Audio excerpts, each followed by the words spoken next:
دا مو ګناه کړې ده. معززو یو طرف ته ډېر غټ خطراتو کې واقع یو، خو بل طرف ته زمونږ د خالق رحم ګورې ډېر زیات دی او د رحمت للعالمین امتیان یو که نه، دا هم مونږ او تاسو خدای تعالی ته ګران یو چې دې امت کې راوستي یو که نه، خو پېژندلي یو چې دا ډېر لټان دي، ډېر لټان دي. که دا د رحمت للعالمین امتیان نه کړمه نو مشکل ده که دا جنت رانه وګوري. د دې امت کې راوستو، د دې امت ګټه څه ده؟ ته زکات خو نه ورکوې، چې ورکوې څومره روپۍ ورکوې؟ څلوېښتمه که بني اسرائیلو به څومره ورکوله؟ څلورمه. هغه به څلورمه روپۍ ورکوه، تا څومره ورکړه؟ څلوېښتمه.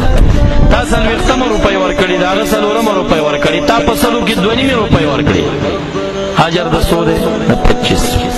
یو پلس اجر ملاویږي که نه؟ اجر د څو شو؟ د 25. 25 په سلو کې څو جوړېږي؟ څلورمه جوړېږي که بني اسرائیل 25 روپۍ په سلو کې ورکوي، 25 اجر ملاویږي.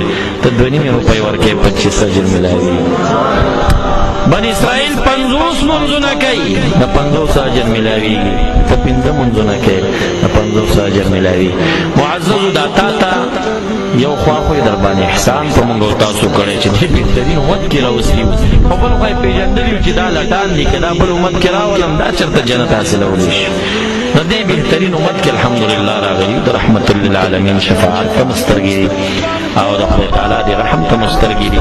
دا چې دې امت کې راوستو دا هم په مونږ رب کریم مهربان دی. ګورې دې ته غټې سترګې او نظر وساتئ تاسو. که مونږ یې نه بخلی که نه نو مونږ به یې وختي چېرته په عادیانو کې راوستي وو، په سمودیانو کې به یې راوستي وو، په یاجوجو ماجوجو کې به یې راوستي وو، بل شکل کې به یې پیدا کړي وو چې انسانان